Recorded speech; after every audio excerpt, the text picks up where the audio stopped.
This is the unit for review. Directions. State if the triangles are congruent based upon side, side, side, side, angle, angle, or angle, angle, side. Please recall there are no donkeys, and you can't base it upon triple A. So here are the ways that they can be congruent. Let's take a look at the first one. At first glance, you can see that this matches and this matches, but in the first triangle, you have an included side, which would be side, angle, side. Well, the second one is a donkey, so they do not match up, which means that they are not congruent. They don't match any of the explanations. In the second one, we have this side and these sides that match. It looks as though it's missing something, but notice there is a line that connects those two triangles. In fact, they share a side. And since they share a side, it is congruent. So those triangles are congruent by side, side, side.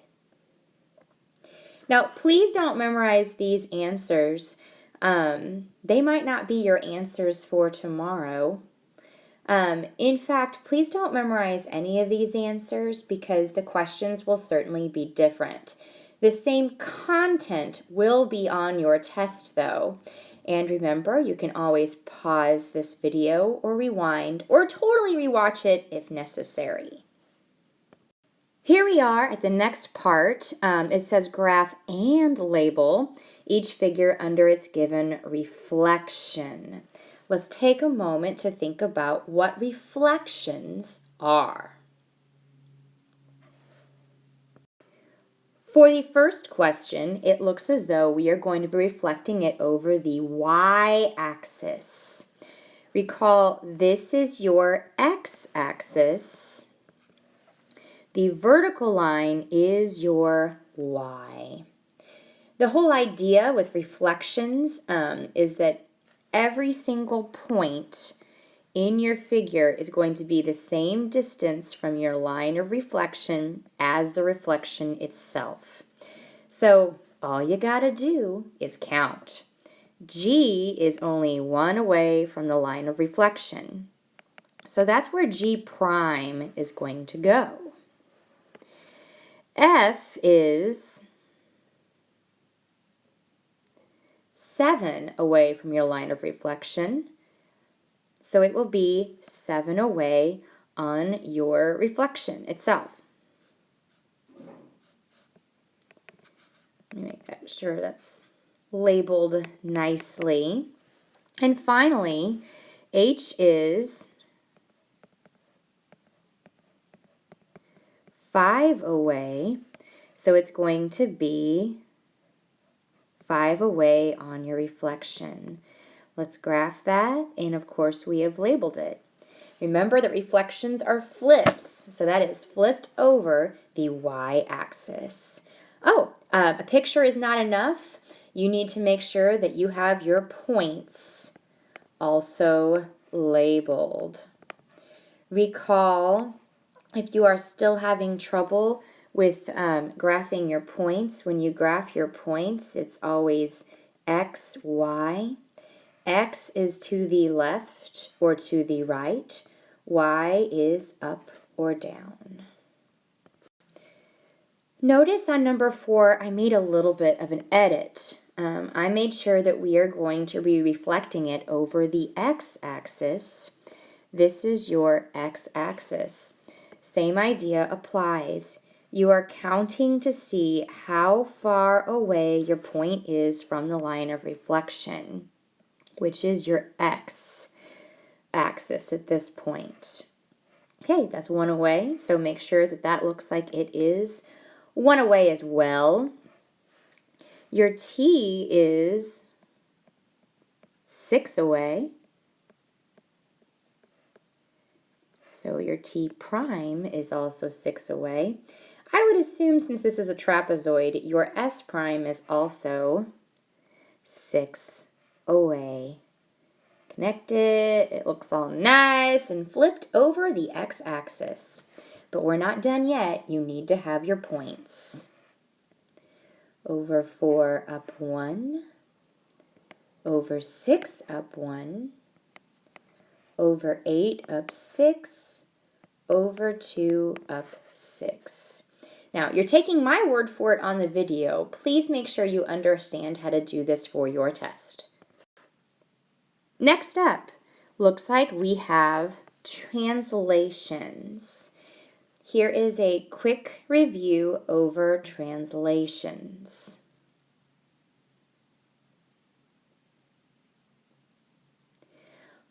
You can do it the easy way, which is just counting, or you can do it the more advanced way. Let's practice the more advanced way. The more advanced way would be that you're literally taking this in here and you're applying it to your x and your y. Your y value of D is 6, so replace your x with 6 minus 11, and then your y with 1 and add 4. Do it in your calculator. Don't mess with not being able to do integers. If you have a calculator, let it do the work for you. 6 minus 11 is negative 5. 1 plus 4 is 5. Okay, let's do it with the next. 8 minus 11, and replace your y with 0. 0 plus 4. 8 minus 11 is negative 3. Oops, let me make sure that was negative. 0 plus 4 is 4. Let's move on to your f. Your x value is 5. So it would be 5 minus 11, negative 6 plus 4. Not 15 minus 11. Make sure that looks better than my handwriting is showing there. 5 minus 11 is negative 6. Negative 6 plus 4 is negative 2. Again, let your calculator do those integer rules for you. I'm running out of room, so I'm going to do G below. That's absolutely fine. Your G, again, is up here. Your x value is 3. Your y value is negative 5. So you have 3 minus 11 and negative 5 plus 4. 3 minus 11 is negative 8. Negative 5 plus 4 is negative 1. So you already have your points that you need to plot. Done. Go back and plot them. Didn't have to count. Life was easy. Start at the origin. Go back 5. Up 5. That is your D prime. Back 3. Up 4. Whoa, that's nasty looking. Back 6. Down 2. And back 8. Down 1.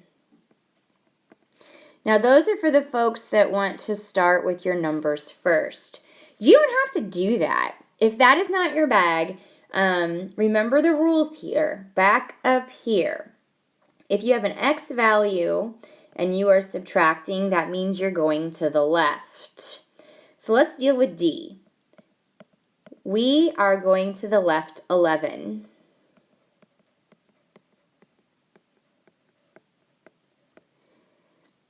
Okay.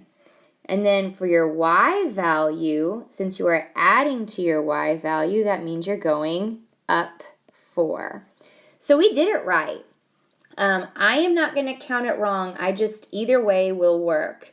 If you want to do the math way, that's fine. Or if you just want to put your pencil on it and understand the rules of left and right, That is correct as well. So on number 6, it looks like we have, sorry there, -2, -y. We're going to do this the old-fashioned way.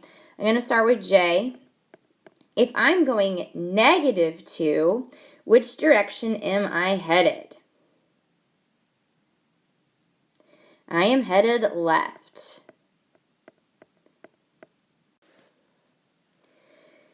If I am headed what it looks like to be -6 from my y value, which way am I headed? I think that would be down 6. So there is your J prime. Now you're going to have to go through and do K and L. So left 2, down 6, left 2, down 6. So it's all nice and graphed for you. Last part, you're just going to have to make sure that you understand what your values are. So again, you look at your triangle. What is your x value and what is your y value? Here it is -4, -3, 0, -2, 4, -7. Hey, if I'm going too fast, you can always pause. I understand that counting these graphs takes a second. And tomorrow, I won't be there doing it for you. You will have to do it for yourselves. We're on to the next page. We're still dealing with translations, but this time if you look at the picture, the translation is done for you. You need to write the rule. So you need to understand what pluses and minuses mean.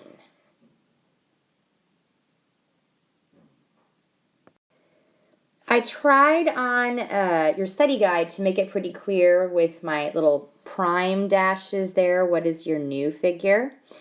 So let's look at G.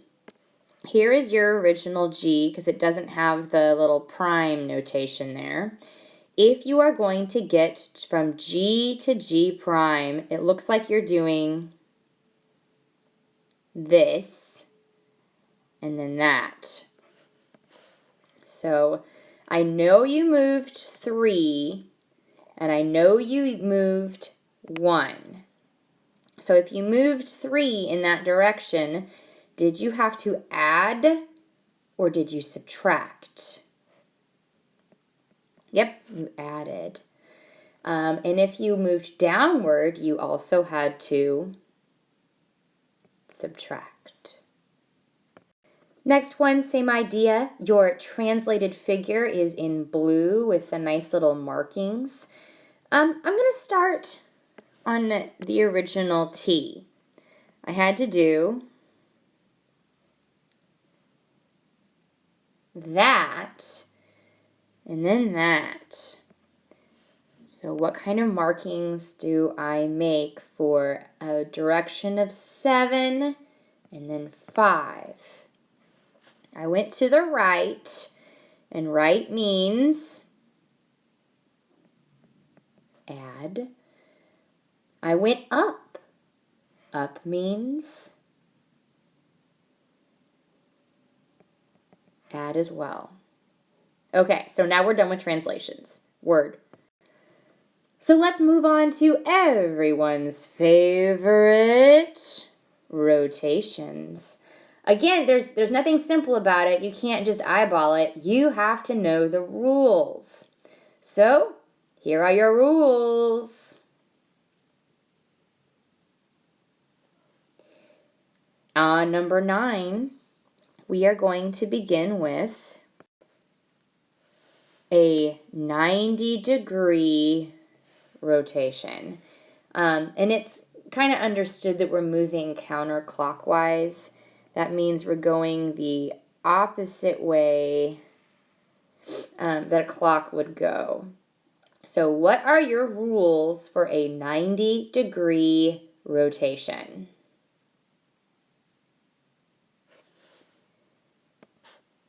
Your rules for a 90-degree rotation are that you switch your y and your x, and your y becomes negative. So you really don't even need to look at the picture. Let's look at the numbers you are given. So D, your x value is -7. So put that in the x value spot. And your y is 8. Well, the rules say it needs to be a negative y. So slap a negative on there. E is -2, 7. So -2 goes in the second spot. 7 goes where your y is. Put a negative sign on it.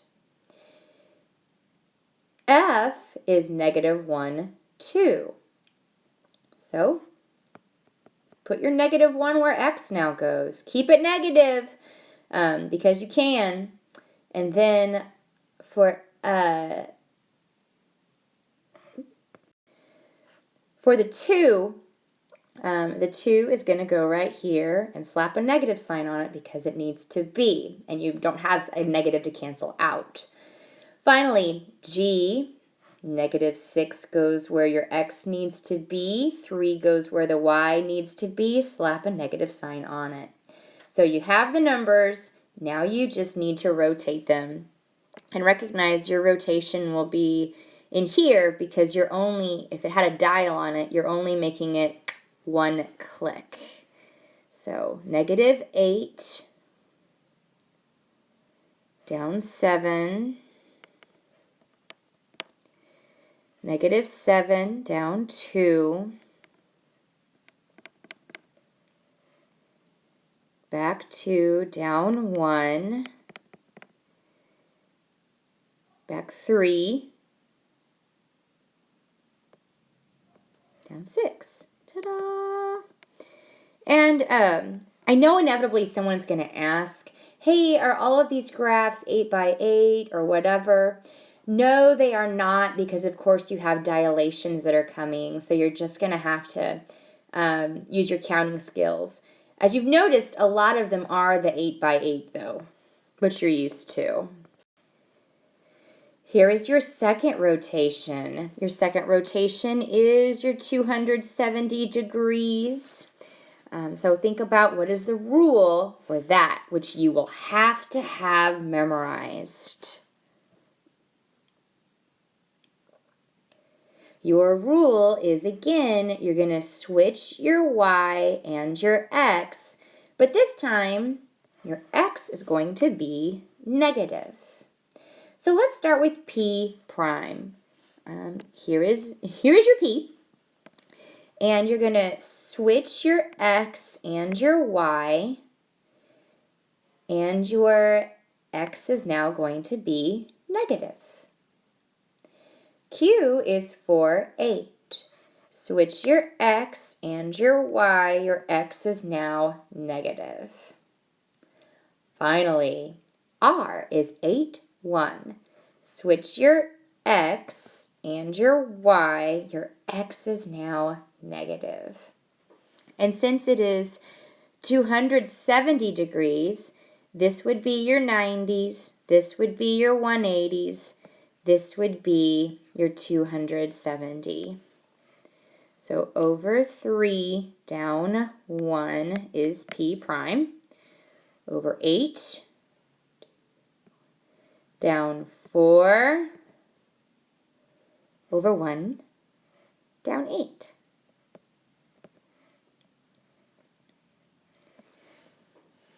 So you can take in a deep sigh of relief. The difficult one that you have to do by memorization is over.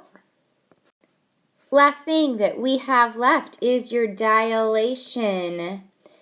And we're kind of pumped about dilations because they are the easiest, most calculator-friendliest transformation. All we are doing is multiplying. That is correct. So, number 11. The way that you know what you're going to multiply by is you look for k equals something. Well, in this instance, k equals 2. So you're going to take, let's start with A. Sorry, start with A. Your value of x for A is -7, so you're going to multiply that by 2. Your value of y is 1, so you're going to multiply by that by 2 as well. Use your calculator because you have those negatives and positives, and multiplying integers happens to be a 7th grade skill. Use your calculator. It'll help you. -7 times 2 is -14. 1 times 2 is 2. So then we're going to do the same thing with B, or point B. -5, which is its x value, times 2. 6, which is its y value, times 2. Drop that into your calculator. You get -10, 12. Finally, our C. The x value of C is -1 times 2. The y value is 2, so you'll have it times 2. So C prime should be -2, 4. Let's graph that. Oh, and definitely this one is not an 8 by 8. We're going to go back 14, up 2, which is our A prime. Back 10, up 12.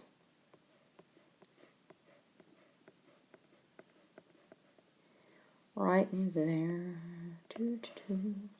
Back 2, up 4.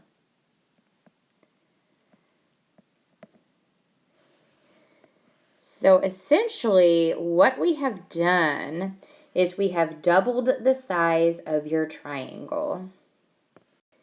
Last dilation. Your K is 1/3. So it would be better looking if it looked like that. So every x and y value will be multiplied by 1/3. Let's start with J. Your x value of J is 6, so you will multiply it by 1/3. Your y value is 12, so you will multiply it by 1/3. And ladies and gentlemen, you need to put it in as a fraction because 1/3 as a decimal is a repeating decimal, 0.333 forever. You are not going to get a whole number if you multiply it by that. So you've got to drop it in as a decimal. And you should have gotten to 4. Okay. 15 times 1/3, 12 times 1/3.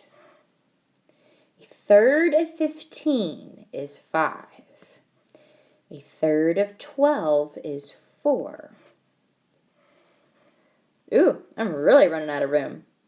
For L, we're going to take 15 times 1/3 and -3 times 1/3.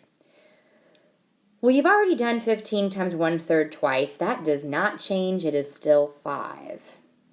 -3 times 1/3 is -1. And finally, I'm going to scoot this up so I have a little bit more room. M. 6 times 1/3 and then -3 times 1/3. A third of 6. You have already done it. It is 2. It remains 2. And you've already done -3. No, you haven't done -3 times 1/3. Oh, yeah, you did, right above it. There you go. They're both the same. They will both be -1. So you have found the coordinates. Now we need to go through and, as the directions say, graph and label. So over 2, up 1, 2, 3, 4. Over 5. Up 4. Over 5. Well, let's make sure it looks, yeah. Okay. Down 1. And over 2. Down 1.